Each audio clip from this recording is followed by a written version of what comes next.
खुशी आखिर ये है क्या? और हम क्यों हर वक्त खुद को दूसरों से कंपेयर करते रहते हैं? आज एक ऐसी कहानी सुनते हैं जो शायद इन सारे सवालों का जवाब दे दे, और हो सकता है जिंदगी को देखने का हमारा नजरिया ही बदल जाए। तो सवाल बड़ा सीधा सा है, दुनिया का सबसे खुश परिंदा आखिर है कौन? इस सवाल को जरा जहन में रखिएगा, क्योंकि इसका जवाब सच कहूं तो काफी हैरान करने वाला है। हमारी कहानी का हीरो है एक कौवा। जी हाँ, एक कौवा जो अपनी ही नजरों में बिल्कुल बेकीमत था और मायूसी में इस कदर डूबा हुआ था कि बस। जरा सोचिए, एक कौवा एक पेड़ की शाख पर बिल्कुल अकेला बैठा रो रहा है। क्यों? क्योंकि उसके दिल में ना ये बात घर कर गई थी कि कोई उसे पसंद नहीं करता, कि सब उससे नफरत करते हैं। और ये एहसास उस पर इतना हावी हो गया कि उसने जीने की उम्मीद ही छोड़ दी थी। उसकी मायूसी का आलम यह था कि एक दिन एक साधु के सामने उसने अपने दिल का सारा बोझ उतार दिया। पता है क्या कहा? ऐसी जिंदगी से तो मौत अच्छी है। और ये सिर्फ लफ्ज नहीं थे, ये उसकी रूह की चीख थी। साधु ने बड़े गौर से उसकी बात सुनी और फिर एक बड़ी अजीब सी पेशकश की।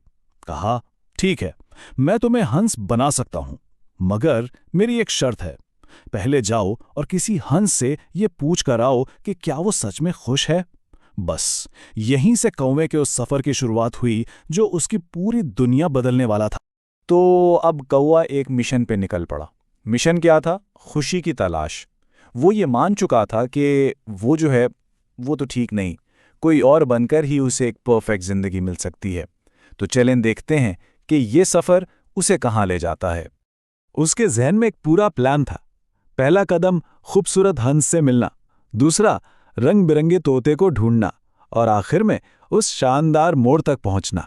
उसे पक्का यकीन था कि इनमें से कोई ना कोई तो उसे खुशी का राज बता ही देगा। तो सबसे पहले वो पहुंचा हंस के पास। बड़ी उम्मीद से बोला, वाह, क्या दूध जैसी सफेदी है तुम्हारी। तुम तो यकीनन दुनिया के सबसे खुश परिंदे होगे। लेकिन हंस ने एक ठंडी आह भरी और कहा, मैं खुश नहीं हूं। मुझ में तो कोई रंग ही नहीं है, बेरंग हूं मैं।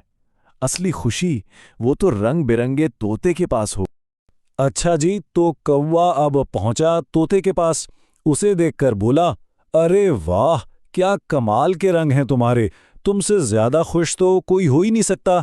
लेकिन तोते ने घबराकर जवाब दिया, खुश? अरे भाई, मैं तो हर वक्त इसी डर में जीता हूं कि कब कोई शिकारी मुझे पकड़कर पिंजरे में न डाल दे। असली शान और खुशी वो तो मोर के पास है। और अब कौवे का सफर उसे अपनी आखिरी मंजिल पर ले आया था। वो उस परिंदे से मिलने वाला था जिसे दुनिया का सबसे हसीन परिंदा माना जाता है। लेकिन सवाल यह है कि क्या खूबसूरती सच में खुशी की गारंटी होती है? कौवे ने आखिर मोर को ढूंढ ही निकाला, लेकिन कहाँ? एक चिड़ियाघर में, एक खूबसूरत से पिंजरे के अंदर। ये तो कौवे ने बिल्कुल नहीं सोचा था। और उस पिंजरे के बाहर सैकड़ों लोगों की भीड़ थी। जी, सैकड़ों लोग, और सबकी नजरें बस उसी एक परिंदे पर टिकी थीं, जैसे वो कोई राजा महाराजा हो। कौवे ने जब मोर से वही सवाल पूछा तो मोर का जवाब सुनकर कौवा तो जैसे हिल गया। मोर ने बड़ी उदासी से कहा, एक जमाना था जब मैं भी खुद को सबसे खूबसूरत और सबसे खुश परिंदा समझता था। लेकिन आज देखो, मेरी यही खूबसूरती मेरे इस पिंजरे में बंद होने की वजह है। और बस यहीं आकर कहानी पूरी तरह से घूम जाती है। ये वो लम्हा है जहां खुशी को लेकर हमारे सारे ख्याल, सारी सोच पलट जाती है और हमें पता चलता है कि असल आज़ादी होती क्या है। कौवा तो अब बिल्कुल कंफ्यूज हो चुका था। उसने लगभग बेबसी से पूछा, अगर हंस खुश नहीं, तोता खुश नहीं और तुम भी खुश नहीं, तो फिर इस दुनिया में सबसे खुश परिंदा आखिर है कौन? और तब मोर ने कौवे की तरफ देखा और शायद जिंदगी में पहली बार उसे अपनी और कौवे की जिंदगी का फर्क समझ आया। एक तरफ वो था जिसकी खूबसूरती की दुनिया दीवानी थी, लेकिन वो एक कैदी था, और दूसरी तरफ ये कौवा था जिसे कोई देखता तक नहीं था, मगर वो आजाद था।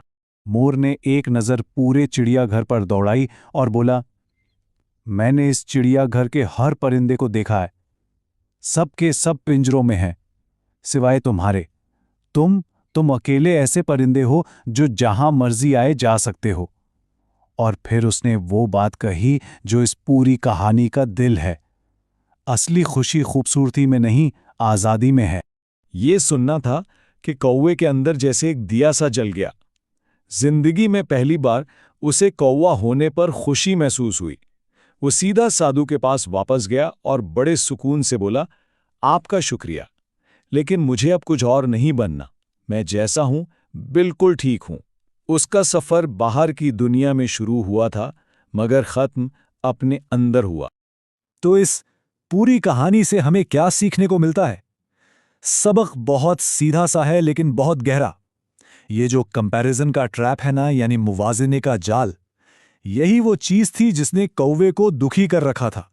तो चलें इस कहानी से 3 जरूरी बातें निकालते हैं।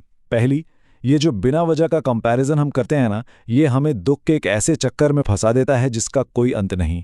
दूसरी बात, ये हमेशा याद रखें कि दुनिया में हमेशा कोई हमसे ज्यादा और कोई हमसे कम वाला होगा ही होगा। और तीसरी और सबसे अहम बात, जो इंसान उसके पास जो है उसमें खुश रहना सीख जाए, असल में वही सबसे खुश इंसान है। तो जाते जाते ये सवाल अपने आप से जरूर पूछना बनता है, हमारी अपनी जिंदगी में ऐसी कौन सी अनदेखी आज़ादियां हैं जिन्हें हम बिल्कुल उस कौवे की तरह नज़रअंदाज कर रहे हैं? हो सकता है हमारी सबसे बड़ी खुशी हमारे बिल्कुल सामने ही हो और हम उसे देख ही ना पा रहे हो।